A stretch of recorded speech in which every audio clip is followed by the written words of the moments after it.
Hello friends. तो जैसा कि पिछली वीडियो में हमने ड्राइंग टूल्स देख लिया था। ड्राइंग टूल्स का कैसे हम यूज करते हैं, उसके सारे कमांड हमने देख लिया था। इस वीडियो में हम देखने वाले हैं मॉडिफाइंग टूल्स, यानी कितने तरह से हम मॉडिफिकेशन कर सकते हैं इन टूल्स का इस्तेमाल करके। तो यदि आपने पिछला वीडियो हमारा नहीं देखा है ड्राइंग टूल्स का, तो वो जा करके देख लीजिएगा। तो हम आज से स्टार्ट करने वाले इस वीडियो में मॉडिफाइंग टूल। तो देखिए, मॉडिफिकेशन टूल में कई तरह के हमारे टूल होते हैं। तो चलिए हम एक एक करके सभी का यूज करके देखते हैं। तो चलिए, हमारा देखिए हमारा मॉडिफिकेशन बार है। इसमें कई तरह का, जैसे कि हमारा पहला दिख रहा है आपको मूव कमांड। तो ये मूव कमांड क्या होता है कि जैसे कोई भी ऑब्जेक्ट है हमने बनाया, उसको हमको मूव कराना है, यानी किसी एक प्लेस से दूसरे प्लेस पे। तो वो हम कैसे मूव कराएंगे, हम इसको देखते हैं।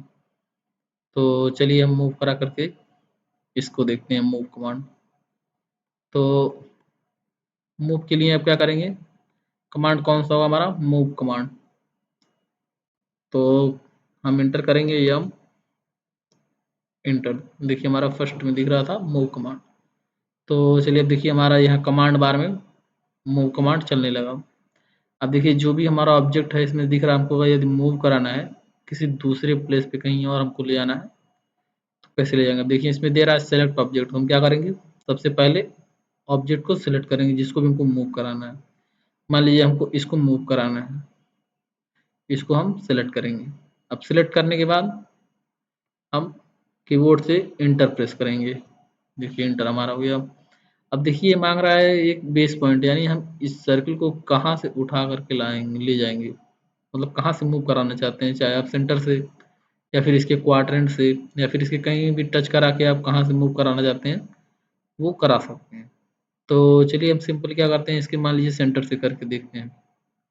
तो इसके सेंटर पे आप क्लिक कीजिए। अब देखिए मूव होना चालू हो गया। अब आप जिधर भी मूव करा के ले जाना चाहें ले जा सकते हैं, चाहे ऊपर नीचे। अब यहाँ ऑर्थो मोड है, इसको ऑफ कर दीजिए। जिधर भी देखिए मूव करा कर आप ले जाना चाहें वहाँ प्रेस कर सकते हैं। मान लीजिए हमको ट्रायंगल के इस सेंटर में लाना है, तो इसके सेंटर पर लाके आप क्लिक कर दीजिए। तो देखिए हमारा ये मूव हो गया। इस तरह आप फिर कहीं और मूव करा कर ले जाना चाहते हैं तो वहाँ भी ले जा सकते हैं। तो पिछले कमांड को रिपीट करने के लिए हम क्या करेंगे, या तो इंटर प्रेस करेंगे या तो स्पेस बार। तो चलिए हम स्पेस बार प्रेस करते हैं। देखिए हमारा प्रीवियस कमांड स्टार्ट हो गया। अब फिर क्या करते हैं, हम ऑब्जेक्ट को सिलेक्ट करते हैं। तो चलिए हम ऑब्जेक्ट को सिलेक्ट कर लिए, उसके बाद इंटर प्रेस करेंगे। अब देखिए इसको जहाँ से आप ले जाना है, मान लीजिए हम इसको सेंटर से नहीं, मान लीजिए इसके क्वाड्रेंट से टच करा के ले जाते हैं। देखिए अब कहाँ टच कराना है आपको, मान लीजिए इसके क्वाड्रेंट पे टच कराना है या फिर किसी पॉइंट पर टच कराना है, आप वहाँ पर मूव करा सकते हैं। तो चलिए हम इसके क्वाड्रेंट पे टच करा देते हैं। तो देखिए यहाँ पर ये हमारा टच हो गया। ठीक, तो ये था हमारा मूव कमांड। इस तरह आप कोई भी ऑब्जेक्ट को सिलेक्ट करा के मूव करा सकते हैं। मान लीजिए आप कई ऑब्जेक्ट को सिलेक्ट करके मूव कराना चाहते हैं, यानी मल्टीपल ऑब्जेक्ट, तब भी आप कर सकते हैं। तो चलिए वो भी देख लेते हैं हम। तो मान लीजिए जिन जिन ऑब्जेक्ट को मूव कराना है, मान लीजिए हमको इस पूरे को कराना है, इसको भी सिलेक्ट कर लेंगे, इसको भी सिलेक्ट कर लीजिए। और चाहते हैं आप किसी को और मूव कराना हो तो उसको भी, चलिए इसको भी सिलेक्ट कर लेते हैं। आप क्या करेंगे, इंटर प्रेस करेंगे। अब देखिए आप कोई बेस पॉइंट चुन लीजिए जहाँ से हमको मूव कराना है। तो मान लीजिए हम मूव कराते हैं यहाँ से, रेक्टेंगल के एक कॉर्नर से। चलिए अब देखिए मूव होना स्टार्ट हो जाएगा। अब जहाँ भी आप ले जाएंगे, यहाँ पर ले जाकर रख दिए। देखिए हमारा ये क्या हो गया, मूव कर गया। इस तरह आप कोई भी ऑब्जेक्ट बना करके उसको मूव, यदि हमको मूव करने की जरूरत पड़ रही है तो उसको मूव करा देंगे। चलिए हम अगला मॉडिफिकेशन टूल देखते हैं। अगला हमारा क्या है, देखिए रोटेट। रोटेट कमांड, ये हो गया हमारा रोटेट, यानी कोई भी ऑब्जेक्ट है हमको उसको यदि रोटेट कराना है, मान लीजिए वर्टिकल से हॉरिजॉन्टल ले जाना है या फिर किसी एंगल पे रोटेट कराना है, तो आप उसको रोटेट करा सकते हैं। तो चलिए हम इसको देखते हैं कैसे होगा। तो चलिए हम रोटेट कमांड के लिए क्या करेंगे, कमांड स्टार्ट करेंगे आर ओ इंटर, या तो आप यहाँ से डायरेक्टली सिलेक्ट कर सकते हैं या तो आर ओ प्लस इंटर करेंगे तो भी ये रोटेट कमांड चालू हो जाएगा। अब चलिए हम इसको रोटेट करके देखते हैं। अब ऑब्जेक्ट देखिए सिलेक्ट करने के लिए बोल रहा है, तो चलिए हम ऑब्जेक्ट को सिलेक्ट कर लेते हैं, इसको और इसको। अब क्या करेंगे, हम प्रेस करेंगे इंटर। अब देखिए बेस पॉइंट मांग रहा है, यानी हम कहाँ से रोटेट करना चाहते हैं। तो मान लीजिए अगर यदि आप सेंटर से इसको रोटेट करना चाहते हैं, इसके सेंटर पे क्लिक कर दीजिए। अब देखिए, ये देखिए आपको दिख रहा होगा जैसा कि ये रोटेट होना चालू हो गया। ठीक, तो आप एंगल दे सकते हैं, आपको जितने डिग्री पे इसको रोटेट कराना है उतना आप एंगल दे सकते हैं। मान लीजिए हमको कितना डिग्री पे देना है, मान लीजिए आप कुछ भी दे सकते हैं, हम देते हैं 120। चलिए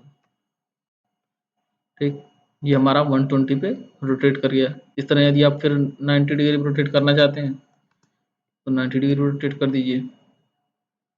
ऑब्जेक्ट को सेलेक्ट कर लीजिए, इंटर कीजिए। आप कहाँ से करना चाहते हैं, मान लीजिए इसके सेंटर से, तो आप यहाँ सेंटर से कर दीजिए, 90 कर देते हैं। ठीक, इस तरह मान लीजिए आप और भी रोटेट करना चाहते हैं तो वो भी देख लीजिए। चलिए हम इसको भी रोटेट यदि कराना चाहते हैं तो इसको भी रोटेट करा लेते हैं। टीवीएस कमांड के लिए आप कीबोर्ड से स्पेस बार या फिर इंटर प्रेस कर सकते हैं। इससे क्या होगा, जो हमारा पिछला कमांड है वो रिपीट हो जाएगा। इसके बाद हम ऑब्जेक्ट को सेलेक्ट कर लेते हैं। मान लीजिए हमको ये ट्रायंगल को रोटेट कराना है। सेलेक्ट करने के बाद इंटर प्रेस करेंगे, उसके बाद कोई आप एक पॉइंट चुन लीजिए। चलिए मेरे को इसको रोटेट कराना है, चलिए 180 पे हम इसको रोटेट करते हैं। देखिए हमारा ये 180 पे रोटेट हो गया। या तो सिंपली आप इसको डायरेक्शन देकर भी रोटेट कर सकते हैं। तो ये था हमारा रोटेट कमांड, यानी कि किसी भी ऑब्जेक्ट को यदि हमको रोटेट कराना है वो आप रोटेट करा सकते हैं। ठीक, अब चलिए हम अगला देखते हैं क्या है हमारा। अगला हमारा है trim command. Trim command basically हम क्या करते हैं, किसी भी ऑब्जेक्ट को आप इससे डिलीट कर सकते हैं, या तो ट्रिम यानी कि हम कोई भी हमारा एक्सेस पार्ट है, यानी कि अगर एक्स्ट्रा पार्ट है उसको हम काटना चाहते हैं, उसको काट के बाहर निकाल सकते हैं। तो चलिए हम इसका यूज करके देखते हैं ट्रिम कैसे होगा। तो सिंपली आप इसका कमांड देख लीजिए क्या होता है, T R inter. T R inter करेंगे तो क्या होगा, हमारा ट्रिम कमांड चालू हो जाएगा। अब चलिए हम ट्रिम कमांड देखते हैं। चलिए हमारा ये ऑब्जेक्ट दिख रहा है, मान लीजिए हमको कोई एक साइड इसमें से ट्रिम करना है यानी कि हटाना है, तो आप उस पार्ट को सिलेक्ट कर लीजिए। मान लीजिए हम इसके नीचे पार्ट को सिलेक्ट करेंगे, देखिए जैसे ही सिलेक्ट करेंगे देखिए ये हट जाएगा। हटने के बाद आप इंटर प्रेस कर दीजिए, आप एग्जिट हो जाएंगे। तो ये हमारा एक साइड क्या हो गया, ट्रिम हो गया। इस तरह मान लीजिए कोई और पार्ट आप इसमें से हटाना चाहते हैं तो चलिए उसको भी देख लेते हैं हम। तो यदि मान लीजिए हमको इसमें से ये लाइन हटाना है या फिर ये आर्क हटाना है, कोई भी आप जो भी हटाना चाहें देखिए हटा सकते हैं। चलिए हम इसको हटा देते हैं। इस तरह आप इस सर्किल को हटा सकते हैं। इस सर्किल पर क्लिक करेंगे तो ये पूरा ऑब्जेक्ट ही रिमूव हो जाएगा। देखिए ये भी हट गया। इस तरह आप ये भी आर्क अगर हटाना चाहते हैं तो ये भी आप हटा सकते हैं। इसके बाद हम एंटर कर देंगे। तो ये था हमारा ट्रिम कमांड, यानी कहीं किसी ऑब्जेक्ट को हमको या तो रिमूव करना है या फिर ट्रिम करना है तो हम ट्रिम कमांड का इस्तेमाल कर सकते हैं। कोई भी हमारा पार्ट यदि एक्सेस हो जाता है तो हम उसको हटा सकते हैं। जैसे कि आप मान लीजिए अगर किसी रेक्टेंगल में ही ये मान लीजिए हमारा एक्सेस पार्ट हो गया है, तो मान लीजिए इसको हमको अगर हटाना है तो इसके लिए हम ट्रिम कमांड का इस्तेमाल कर सकते हैं। देखिए क्लिक कर देंगे, मान लीजिए इसमें से कुछ और नहीं चाहिए आपको, ये हटाना है आपको, तो इस तरह ये भी हटा सकते हैं। ठीक, तो ये हमारा हो गया ट्रिम कमांड। तो हमने 3 कमांड आज देख ली हैं, जिसमें था पहला था मूव कमांड, दूसरा था रोटेट कमांड और तीसरा था ट्रिम कमांड। और बाकी की इस तरह हम कमांड देखेंगे नेक्स्ट वीडियो में। तो यदि आपको वीडियो अच्छा लगा हो तो लाइक कर दीजिएगा और हमारे चैनल को सब्सक्राइब कर दीजिएगा, ताकि जो भी वीडियो का अपडेट मिले आपको सबसे पहले आप तक पहुँचे।